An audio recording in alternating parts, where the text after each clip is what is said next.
ঢাকা শহরের কোটি মানুষের ভিড়ে উদ্দেশ্যহীন ভ্যাগাবন্ড এক যুবক বাস করত। তার নাম ছিল অর্ণব। তার জীবনযাত্রার মান ছিল খুবই সাধারণ।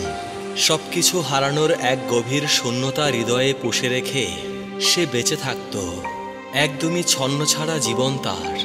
জব নেই, বিজনেস নেই, বেশিরভাগ সময় পাগলের মতোই রাস্তার কোণে পড়ে থাকে।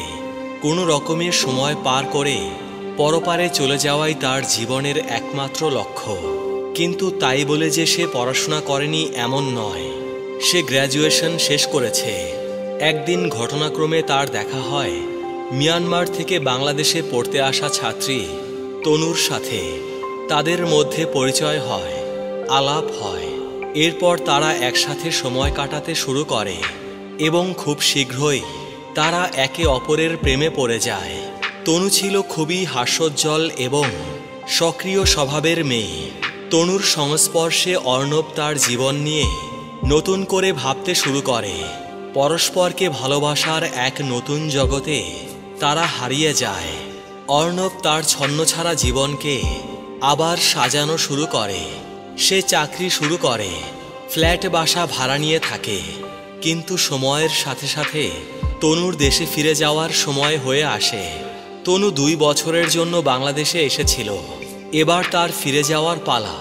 অর্ণব ও তনু খুব স্বাভাবিক ভঙ্গিতে কথা বলে, কিন্তু তাদের চোখের পানি না বলা সব কথা বলে দিচ্ছিল। তনু বলল, আমাকে ভুলে যেও না, মনে রেখো আমি সবসময় তোমার পাশে আছি। যেভাবে সব গুছিয়ে নিয়েছ এভাবেই সাজানো গোছালো থাকবে। অর্ণব কিছু বলতে গিয়েও বলতে পারল না। সে বুকের ভেতরে অসীম ব্যথা অনুভব করছিল। তাছাড়া তার ভয়ও হচ্ছিল। কথা বলতে গেলে হয়তো কান্নার শব্দ আটকে রাখতে পারবে না। শেষবারের মতো দেখা হওয়ার পর তনু তার দেশে চলে গেল। অর্ণব প্রতি মুহূর্তে তনুর কলের অপেক্ষা করত। দিন যায়, কিন্তু অর্ণবের ফোনে তনুর কল আর আসে না। মাস যায়। অর্ণব কোনোভাবেই বিশ্বাস করতে পারছে না যে তনু তাকে কল করছে না। কারণ যাওয়ার আগে তনুই তাকে কথা দিয়েছিল যে বাসায় পৌঁছেই সে অর্ণবকে কল করবে। এরপর অর্ণবের জীবন আবার শূন্য হয়ে যায়। অনেক চেষ্টা করেও সে নিজের জীবন ঠিক রাখতে পারে না। প্রতি মুহূর্তে তনুর সাথে কাটানো স্মৃতির কথা মনে করত আর সারাটা সময় নিঃসঙ্গ বোধ করত। তনুর সাথে কাটানো সময়গুলো তার জীবনের সবচেয়ে সুন্দর সময় ছিল। কিন্তু তাদের সম্পর্ক আর নেই। সুন্দর সময়ের ব্যাপ্তি খুবই অল্প সময়ের জন্য ছিল। কয়েক মাস পরে একদিন অর্ণব জানতে পারে দেশে ফিরে এয়ারপোর্ট থেকে বাসায় যাওয়ার পথে একটা দুর্ঘটনায় তনু মারা গেছে। খবরটি শুনে অর্ণবের সমস্ত পৃথিবী অন্ধকার হয়ে যায়। সে কাঁদতে কাঁদতে ভাবত, আমাদের সম্পর্কের কোনো আনুষ্ঠানিক নাম ছিল না, কিন্তু তারপরও এই সম্পর্কটা কেন এত গভীর? একসাথে কাটানোর জন্য আমরা কেন আরেকটু সময় পাইনি? তনুর স্মৃতিগুলো অর্ণবের হৃদয়ের গভীরে গেঁথে গিয়েছিল, কিন্তু তার সময়ের চাকা আর চলছিল না।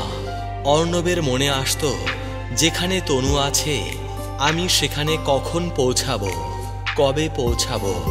মানে সে আবার আগের মতোই পরপারে চলে যাওয়াকেই জীবনের একমাত্র উদ্দেশ্য বানিয়ে নিয়েছে। তনুর প্রেমের সুখ ও ব্যথার স্মৃতি নিয়ে এভাবেই সে নিজের একাকিত্বের মাঝে বাঁচতে লাগল।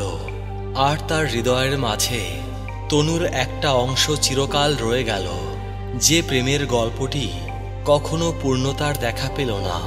তাদের প্রেমের গল্পটি শেষ হয়ে গেলেও দুজন মানুষের হৃদয়ে তৈরি হওয়া স্বার্থহীন পবিত্র ভালোবাসার অনুভূতির গভীরতা কখনো মুছে যায় না।